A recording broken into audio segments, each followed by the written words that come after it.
Cuando dice en Números 23:19, Dios no es hombre para que mienta, ni hijo de hombre para que se arrepienta. Cuando la Biblia habla esto, no está haciendo como a veces se enseña de que Dios, como no es hombre, entonces nunca se hizo hombre. No, no, no. Aquí lo que en realidad está hablando este versículo es un contraste entre Dios y el hombre en cuestión de fiabilidad. Eso es lo que habla este versículo.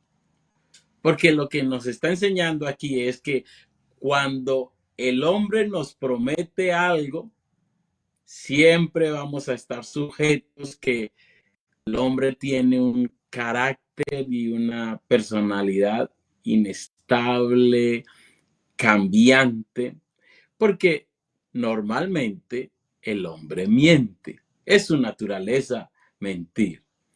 O simplemente en el transcurrir del tiempo, el hombre puede cambiar de opinión, de parecer y termina arrepintiéndose. Lo que quiere decir ese versículo es, se está preguntando que quién es más confiable y cumple lo que habla. Entonces estamos hablando si es más confiable la palabra del hombre o la palabra de Dios. Eso es lo que quiere decir ese versículo. Por eso es que en Hebreos 6:17 nos dice de la inmutabilidad de su consejo. Lo que Dios dice, escúcheme bien, nunca cambia. Por eso es que su palabra es para siempre. Y su palabra siempre se cumple. Lo que Dios habla, hermanos, se cumple. Lo que Dios promete siempre se llevará a cabo. Lo que Dios promete siempre Él lo va a ejecutar. Él lo hace. Por eso es que cuando leemos en Isaías 52:6, Dios hizo una promesa. Yo mismo que hablo, he aquí, estaré presente. ¡Wow! ¡Qué promesa tan hermosa! Y la pregunta entonces surgiría cuando Dios comenzó a mostrar su propósito. La pregunta sería, ¿cómo Dios se haría presente en medio de los hombres? Isaías 7:14 nos habla, por tanto, el Señor mismo os dará señal. He aquí que la Virgen concebirá y dará a luz un hijo y llamará su nombre Emmanuel. Note el final de ese versículo que nos dice que Dios estaría presente entre los hombres. Porque Emmanuel significa eso, Dios con nosotros. Sí, Dios en medio de los hombres. Pero aquí lo hermoso es que en la manera en que Dios estaría con el hombre es algo de verdad sorprendente. El profeta Isaías nos dice que una mujer virgen está hablando que nunca hasta ese momento de ese milagro nunca había tenido contacto sexual con un hombre. Aún así, quedaría embarazada. Tendría el proceso normal de parto y nacería un bebé. Y esa criatura, ese niño, en los brazos de María, sería Emmanuel, Dios con nosotros. Cuando usa este término hijo, aquí significa nacido de mujer. Así que cuando estamos hablando de Emmanuel, Dios con nosotros, está hablando de un nacido de mujer, que lo que realmente significa es que Dios se hizo hombre.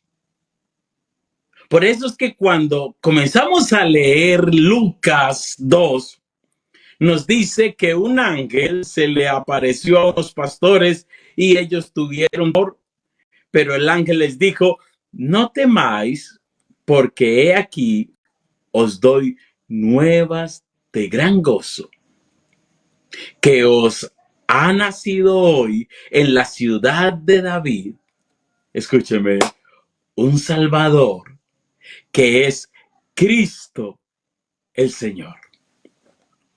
Oh, permítame recrear esta historia. Cuando los pastores oyeron esta noticia de que había nacido el Salvador, el libertador, el Mesías,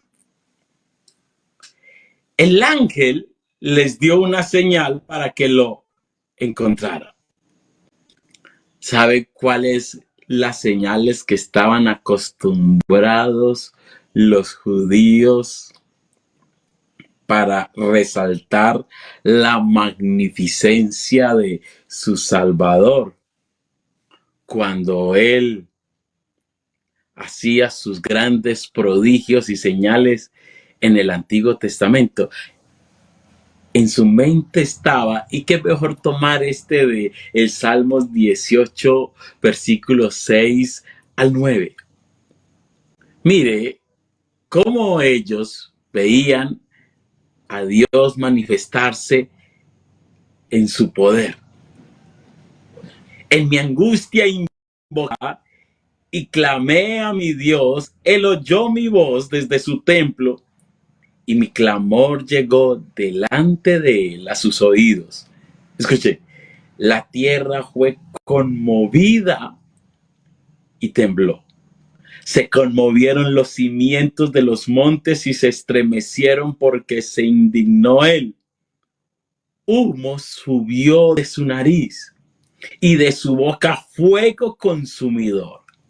Carbones fueron por él encendidos. Inclinó los cielos y descendió, y había densas tinieblas debajo de sus pies. Pero escúcheme una cosa. La señal que les había dado el ángel es totalmente diferente a esta descripción. Porque en Lucas 2:12 dice: esto os servirá de señal. Mire cuál era la señal.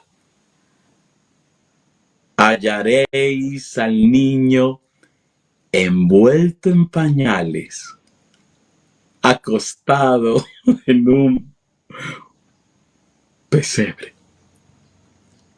Cuando estamos hablando de que el Salvador del mundo hizo su aparición en la tierra, en medio de los hombres, cuando estamos hablando de que Emmanuel, Dios con nosotros, se hizo presente en un momento de la historia, la primera vez que los ojos de los seres humanos lo vieron, el cuadro fue a un bebé envuelto en pañales y acostado en un pesebre. Aleluya. Y ese día se cumplió esta maravillosa profecía de Isaías 9:6. Ese día, que por cierto no sabemos cuál fue el día y el mes en que nació Jesús.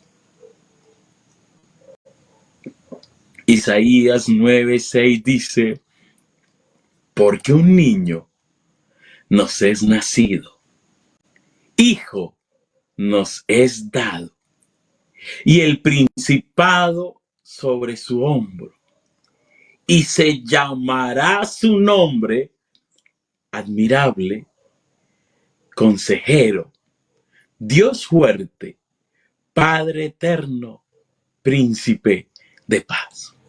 Recuerde cada descripción de que habla de Emmanuel. Admirable consejero, Dios fuerte, Padre eterno, príncipe de paz.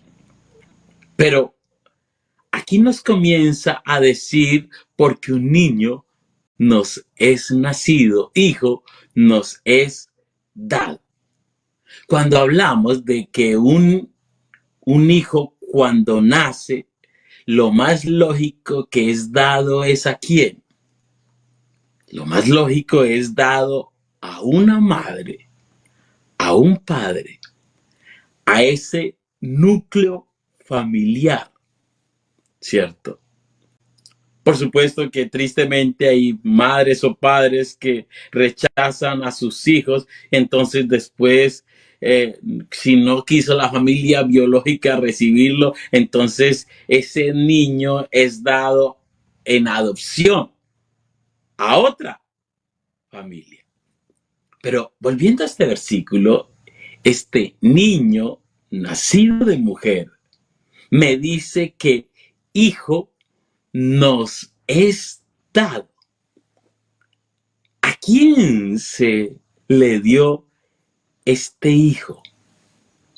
Este hijo es dado, señores, a todos los que creen en él. Este hijo es dado, aleluya, a los pecadores, a los perdidos, a los necesitados, a los afligidos. Ese niño que nació allá en Belén se le daría a los afligidos, a los enfermos, a los esclavos por el pecado, a los mendigos espirituales que esperaban la gracia, la misericordia de Dios.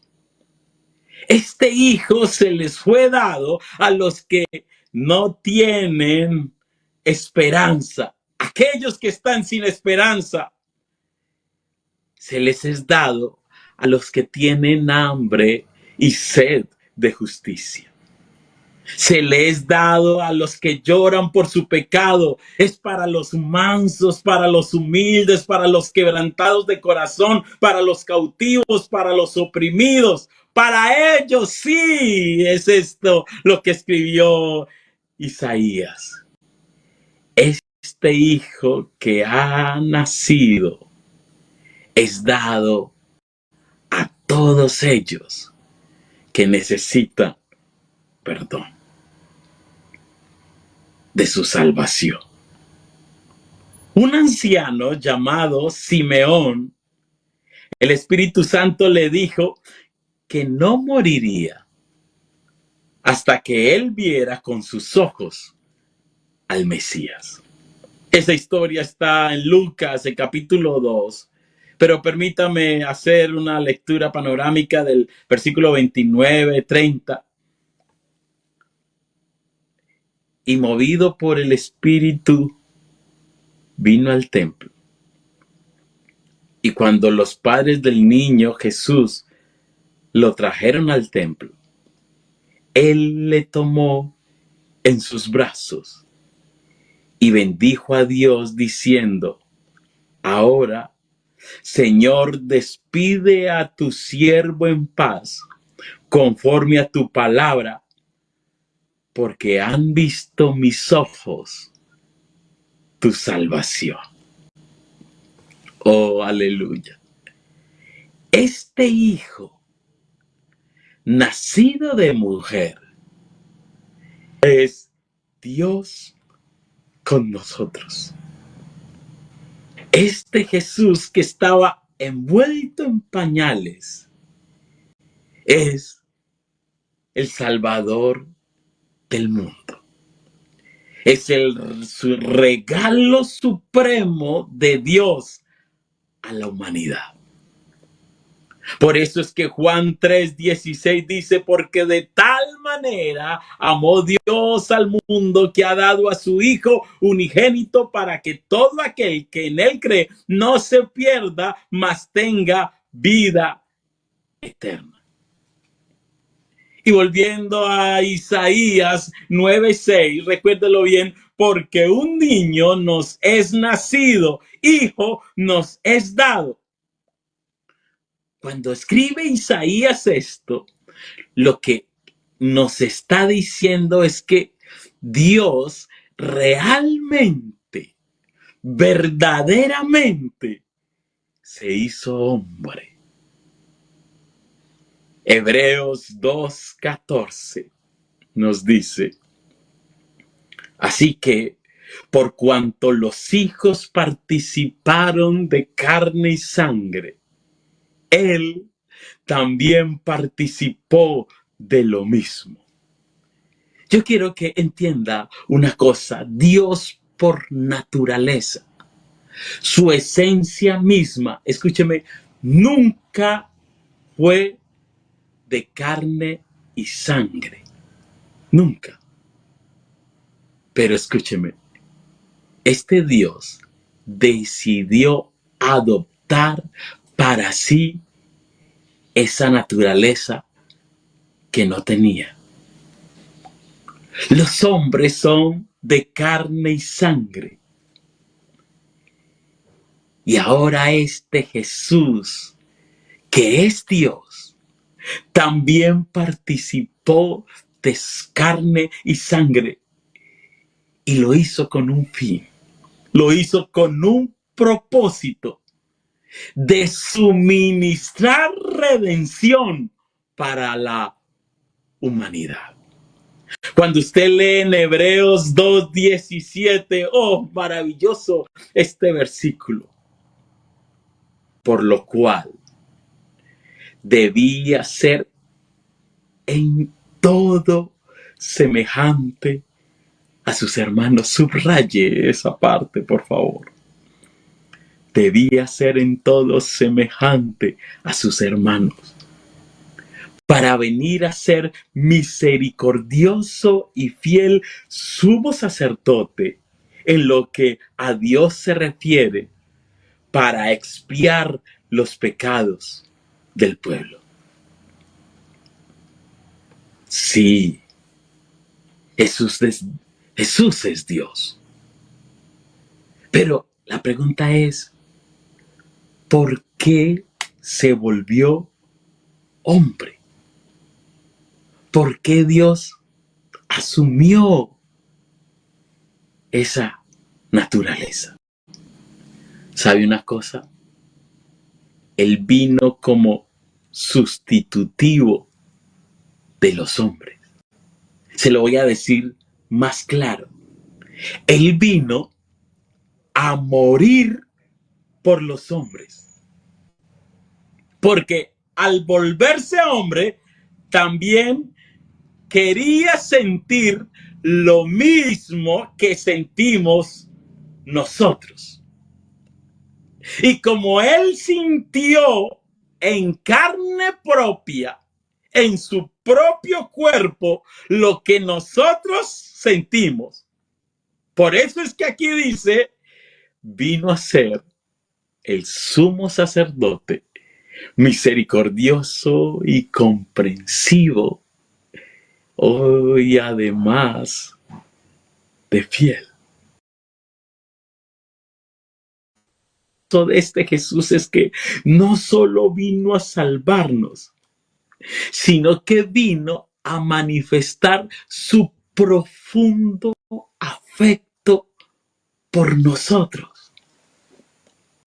Recuérdelo bien que Él es nuestro sumo sacerdote. Así que cuando usted se presente a Dios en oración, ante este gran Dios Jesucristo, si algo usted le puede decir confiadamente es: Señor, tú sabes perfectamente el sufrimiento que estoy padeciendo, porque usted también lo sufrió.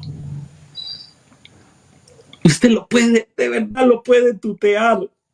Señor, tú sabes bien qué es ser abandonado y quedar completamente solo. Tú lo sabes, Señor, porque tú lo experimentaste y lo viviste. Señor, tú sabes qué es ser traicionado y vendido por un cercano. Tú sabes qué es cuando alguien ha jurado estar contigo siempre y después te abandonan y hasta maldicen y juran no haberte conocido. Usted, esposa o esposo, que ha sido abandonado por su cónyuge, y tu decepción es profunda porque esa persona prometió que iba a estar contigo y ahora habla mal de ti y está viviendo en adulterio, y tú sientes un profundo dolor porque te juraron que iban a estar contigo y te abandonaron. Este sumo sacerdote sabe que se siente cuando alguien promete estar con una persona hasta la muerte y después lo traiciona y lo niega. Permítame decirle, Jesús te dirá: sí, lo sé. Yo comprendo tu dolor porque yo también lo viví.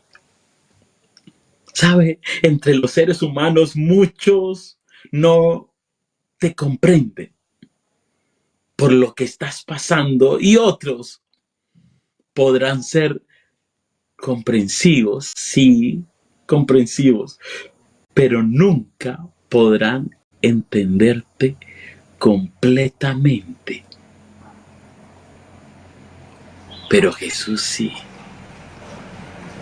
porque Jesús es un experimentado en todos esos sufrimientos, en todos esos dolores. Él es un experimentado. Este Dios maravilloso vino a identificarse con nosotros. Oh, se imagina, Dios se hizo carne para Él experimentar lo que nosotros experimentamos. Él no tenía esa necesidad, señores, pero lo hizo por amor. El Dios hecho hombre, al participar de este cuerpo que tienen los seres humanos, sintió hambre, sintió sed, la fatiga, se agotó, durmió. Él como hombre recibió enseñanzas, creció, amó, se sorprendió, se alegró, hasta se enfureció, se indignó. Hasta este maravilloso Jesús fue sarcástico. Sintió pena, estuvo atormentado, se sintió abrumado por el futuro ejerció la fe, leyó las escrituras, oró, suspiró en su corazón cuando vio a otra persona enferma y lloró cuando le dolía el corazón. Experimentó la muerte de alguien que él amaba. Fue semejante en todo a nosotros.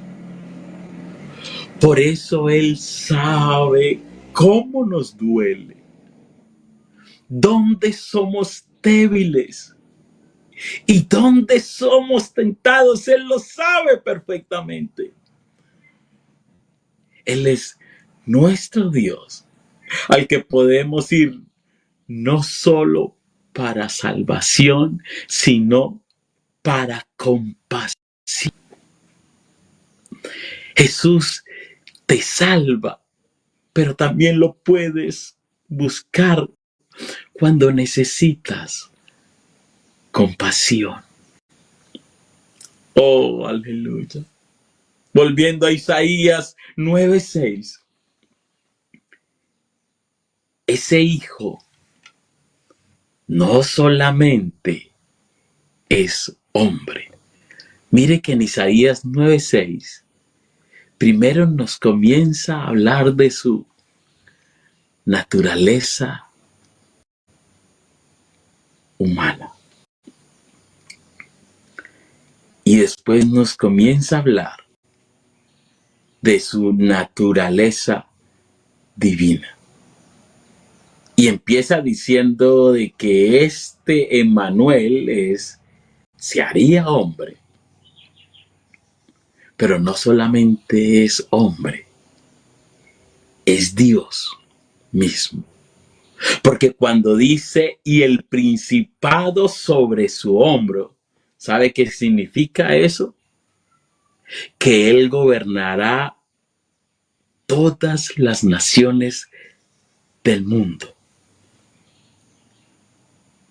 Imagínese, vuelvo otra vez a recrear esta escena, esos pastores que están viendo a ese niño en un pesebre, que es una imagen tierna, muy enternecedora. Un niño que es inofensivo.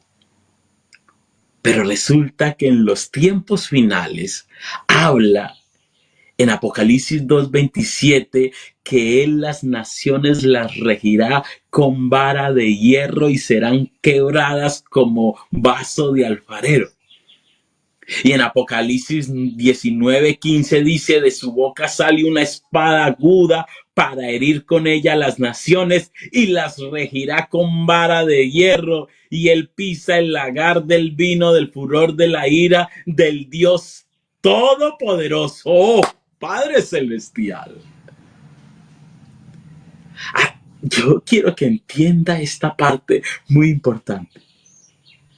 Así como es el regalo más grande de amor para la humanidad, también este regalo será para los incrédulos allá en los tiempos finales de la acción.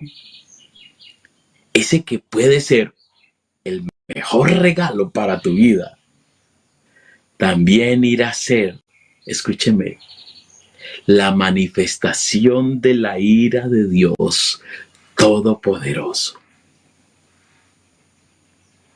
Así es. Y volviendo a Isaías 9:6, nos comienza a dar características que solo Dios posee. Recuérdenlo bien, porque un niño nos es nacido, nos es dado. Aquí está hablando de su humanidad. Y comienza a darnos las características de su divinidad y habla de el principado sobre su hombro y se llamará su nombre, escúcheme bien, admirable consejero. Esto es una característica que solo Dios posee. Porque esta sabiduría que solo Dios tiene es una sabiduría sobrenatural de Dios. Me encanta esto, que él como hombre, eso está en Lucas 2:40, el niño crecía y se fortalecía y se llenaba de sabiduría, como tenía las dos naturalezas. Como hombre, crecía, se fortalecía, se llenaba de sabiduría. Y ya cuando él estaba en su edad adulta, comenzó a enseñar en la sinagoga. Y por eso es que muchos cuando lo oyeron decían, ¿de dónde tiene estas cosas? ¿Y qué sabiduría es esta que le es dada? Pero ya cuando Juan lo ve glorificado, allá en Apocalipsis 1, ve a Jesús, que Él es el alfa y la omega. Escúchame, de la A la Z. Usted se imagina toda la información, todo el conocimiento que se puede almacenar en estas 27 letras del alfabeto al utilizarse en combinaciones infinitas. ¿Usted se imagina eso? Estamos hablando de que puede contener y transmitir todo, todo el conocimiento existente. Desde la A hasta la Z, combinando todas estas consonantes y vocales, se puede transmitir todo el conocimiento que existe. Lo que le quiero decir es que la sabiduría y el conocimiento de Jesús es supremo y soberano. Que nada hay fuera de su conocimiento. Este Jesús todo lo sabe. Este Jesús todo lo conoce. Toda la sabiduría es de Él. Él es omnisciente. Y como Él tiene todo el conocimiento y la sabiduría es de Él, por eso es que el profeta Isaías dice que sus consejos que son admirables. En Romanos 11:34 dice, porque ¿quién entendió la mente del Señor? ¿O quién fue su consejero? En otra versión dice, ¿quién sabe lo suficiente para aconsejarlo? ¿Quién? Nadie. Nadie puede aconsejar a Dios. Nadie puede aconsejar a Jesús. Por eso es que Él solo es el admirable consejero. En pañales, en un pesebre, y creció en Nazaret y proviene de una región pobre de Galilea, de una familia de carpinteros, no pertenece a la clase alta, no tiene riquezas, más su apariencia es débil. No hay nada en él, no hay ningún atractivo en él. Era un hombre que no aparentaba nada y para acabar de completar, no venía de la mejor parte y no tenía nada. Y aún así, en Isaías 9:6 nos lo describe como Dios fuerte. No solo es admirable consejero, sino que como Él es Dios, nos dice que es Dios fuerte. En otras traducciones nos habla de que Él es el Dios poderoso. Y me dio por buscar en el significado en hebreo y se refiere a Dios fuerte como un guerrero poderoso.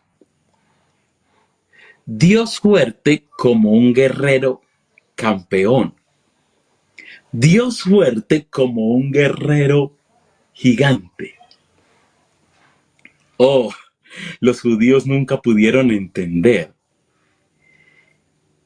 que, es más, Isaías 53 dice que era un renuevo a los ojos de los judíos, era raíz de tierra seca, un renuevo es una apariencia muy frágil,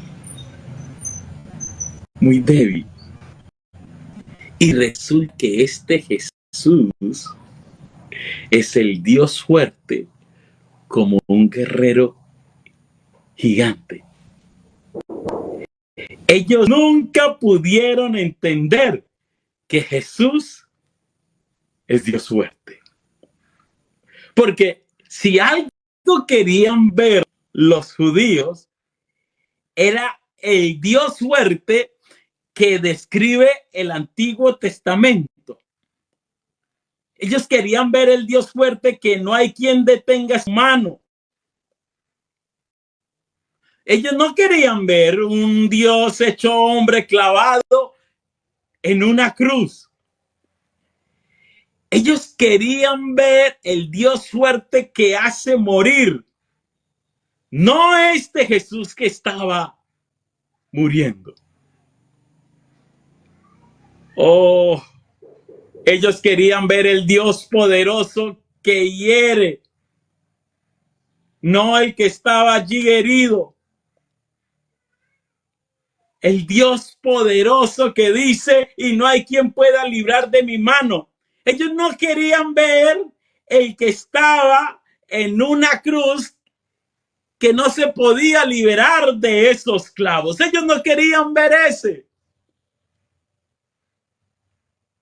Ellos querían ver el Dios que quebranta. No el Dios que está allí. Ese hombre que dice que está quebrantado. Ellos querían ver el Dios que hizo brotar agua de la peña. No el que está diciendo, tengo sed. Sí, los judíos querían ver el Dios guerrero que mata, que mató con fuego, con terremotos, con piedras, que envió leones a matar, que hizo morir de hambre, de pestes, el Dios que solo mirarlo era muerte seguro. Ellos querían el Dios guerrero que dijo, mía es la venganza, yo tomaré venganza de mis enemigos. No querían ni oír. Jesús nunca dejó de ser Dios cuando se hizo hombre. Nunca. Entonces la pregunta es, ¿desde y hasta dónde cree usted que Jesús es este Dios fuerte? El niño Jesús en el pesebre es Dios fuerte. Jesús, hombre, muerto en la cruz, es Dios fuerte. Recuerde que Dios fuerte es como poderoso guerrero, poderoso campeón. Entonces, ¿cuándo es el poderoso guerrero campeón sobre la muerte? ¿Cuándo? Ahí en la cruz, ¿cuándo es ese guerrero poderoso? Escúcheme, esto es algo maravilloso. Cuando puso su vida para volverla a tomar.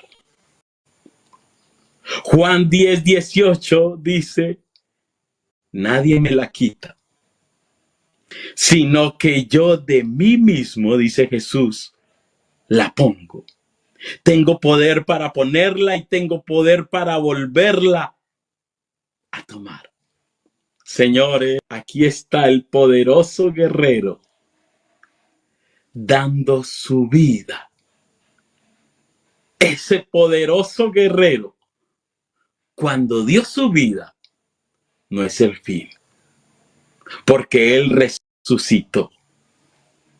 Y cuando Él resucitó, esa es la evidencia de su deidad, diciendo que Él es Dios. Este poderoso guerrero venció la muerte, venció al pecado, venció a Satanás.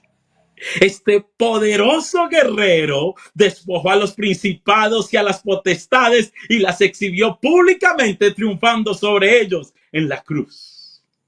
Este es poderoso guerrero, Dios fuerte. Pero note que Isaías 9:6 no solamente nos dice que Él es poderoso, Dios fuerte, sino que nos habla que Jesús es ¿qué? Padre eterno. Oh, está hablando de que este Jesús es perpetuamente Padre. Continuamente Padre. Cuando Isaías 9:6 dice Padre eterno, nos está diciendo que este Jesús es siempre Padre. Se lo vuelvo a repetir, Padre para siempre jamás. Desde la eternidad y hasta la eternidad, Jesús es el Padre eterno. Oh, recuérdelo bien cuando nos describe Isaías 9:6, su naturaleza humana, hijo, nos es dado. Y nos comienza a dar las cualidades exactas de que es Dios. Y nos está diciendo que Él es el Padre eterno. Y cuando dice Jesús en Juan 10:30, yo y el Padre uno somos. ¿Qué significa esto? Allá me está diciendo que ese niño que nació es el Padre eterno. Y ahora Jesús está diciendo, yo y el Padre uno somos. ¿Sabe qué significa yo y el Padre uno somos? ¿O qué entendían? La clave aquí es, ¿cómo entendían los judíos esta declaración? Yo y el Padre uno somos. Mire Juan 10:33, y yo quiero esperar que mi hermano Jairo lo proyecte porque es muy importante de que usted lo mire. Versículo 33, hermano Jairo, por favor. Y solamente quiero que lea la parte final. Porque tú, siendo hombre, te haces Dios. Por supuesto que ellos eran incrédulos. Ellos veían a Jesús un impostor. Ellos veían a Jesús un simple hombre que tenía las pretensiones de hacerse pasar por Dios. Cuando Jesús dijo, yo y el Padre uno somos, no es el concepto que muchas personas en el mundo hoy tienen con referencia a ese versículo. Cuando los judíos escucharon yo y el Padre, uno somos, ellos dijeron, pero ¿cómo un hombre se hace Dios? Eso es posible. Pero nosotros los que creemos, sabemos que cuando Jesús dijo, yo y el Padre, uno somos, significa que Dios se hizo hombre. Observe, mire otra vez, observe Juan 10:33. Quiero que lo observe muy bien esa frase final. Léalo tal cual como dice, porque tú siendo hombre, te haces Dios. Entonces estamos hablando de que los incrédulos entendieron que al decir Jesús, yo y el Padre uno somos, se está refiriendo a un hombre haciéndose pasar Dios. Pero ¿usted qué cree? Invierta esa frase de los incrédulos. Inviértala.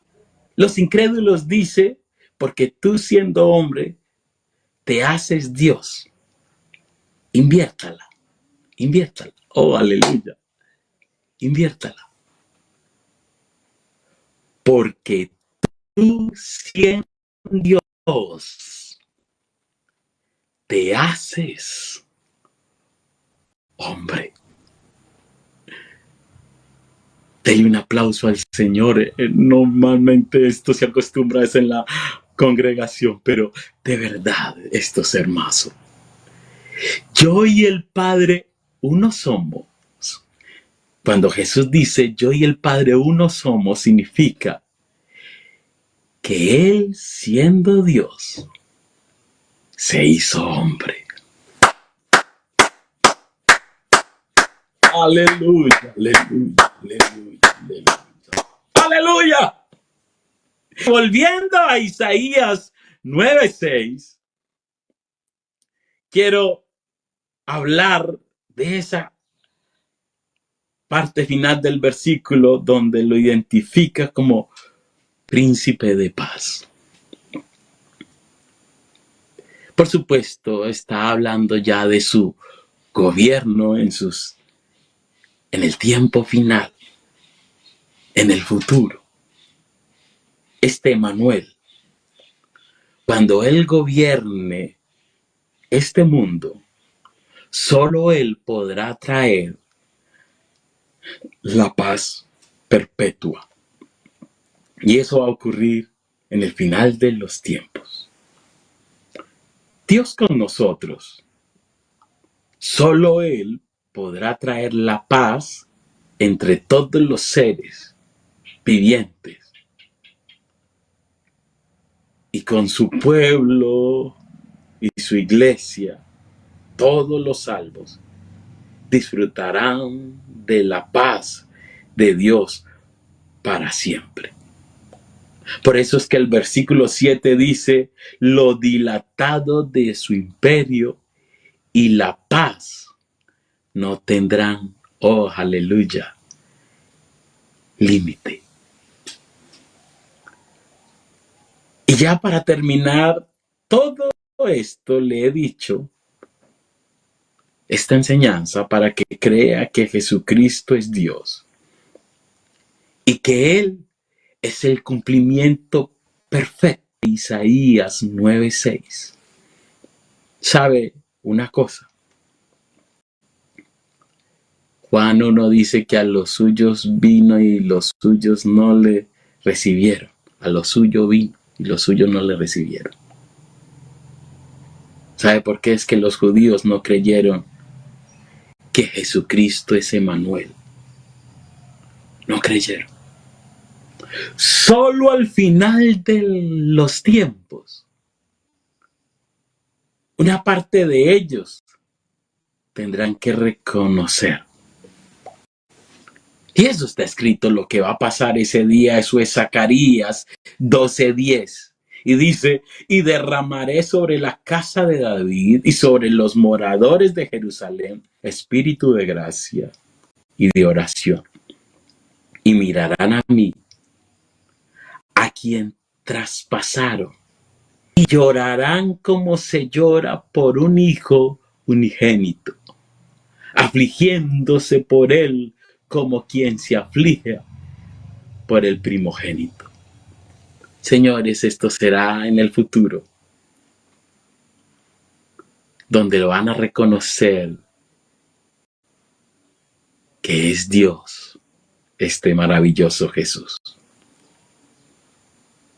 Pero volviendo a los tiempos de Jesús, cuando Él estaba en la tierra, hace casi 2000 años,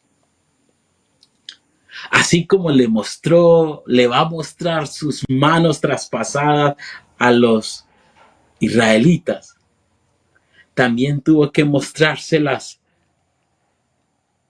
a un discípulo para que reconociera que Jesús es Dios. Y eso está en Juan 20:27. Luego dijo a Tomás, pon aquí tu dedo y mira mis manos y acerca tu mano y métela en mi costado y no seas incrédulo, sino creyente. El 28. Entonces Tomás respondió y le dijo, Señor mío y Dios mío. Vuelvo a decirle para que me entienda bien la idea. El pueblo de Israel verá sus manos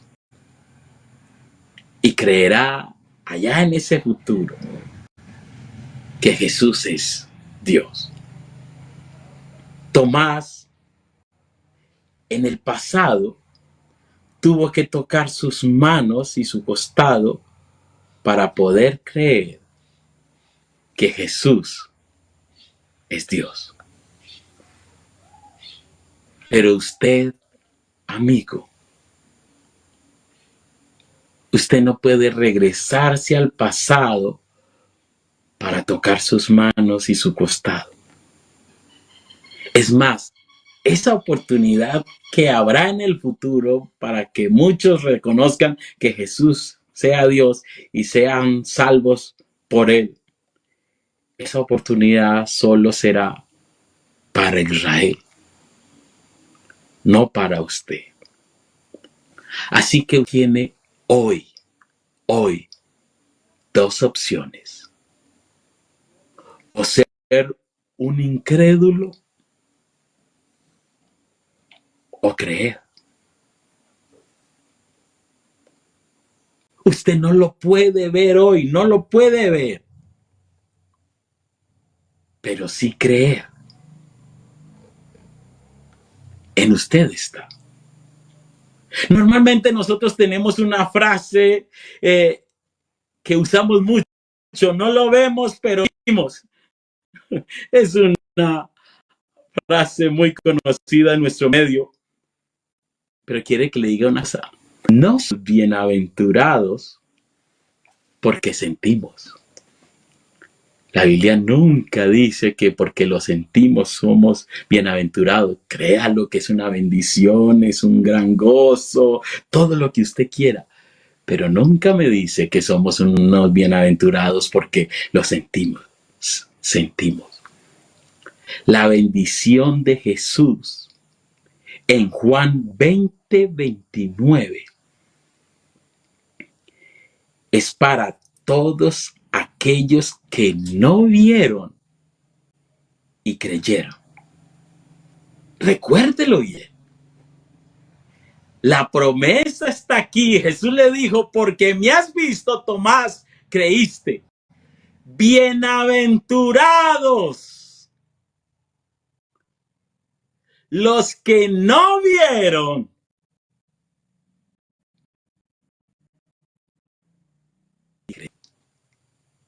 Esa es la promesa. Usted no es bienaventurado porque yo sentí o porque yo lo vi, no. Usted es un bienaventurado que aún sin ver creyó.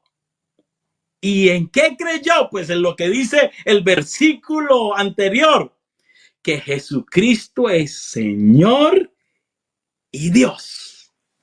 Esos son los bienaventurados, señores. Los que creen que Jesucristo es Dios.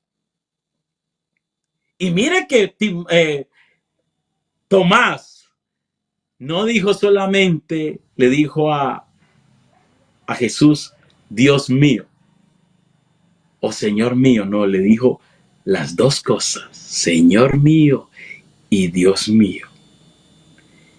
¿Qué quiere decir eso? Ya voy a terminar. Que todo aquel que cree que Jesucristo es Dios y es bienaventurado porque creyó sin ver, también lo va a hacer como su Señor. ¿Qué quiere decir eso? Que usted cree en Jesucristo como Dios y como su Señor. Como su Señor es que usted va a rendir su voluntad por completo. Usted está solo para obedecer plenamente lo que este Jesús, Señor y Dios, nos manda. Todo lo que Jesús mandó, usted lo obedecerá. Y una cosa que Jesús mandó es el que creyere y fuere bautizado, este será salvo. Y también enseñó en Mateo 28 que debemos obedecer todo lo que Él nos manda. Creer produce obras de obediencia plena a este Dios y Señor Jesucristo. Un abrazo para todos y Jesús los bendiga.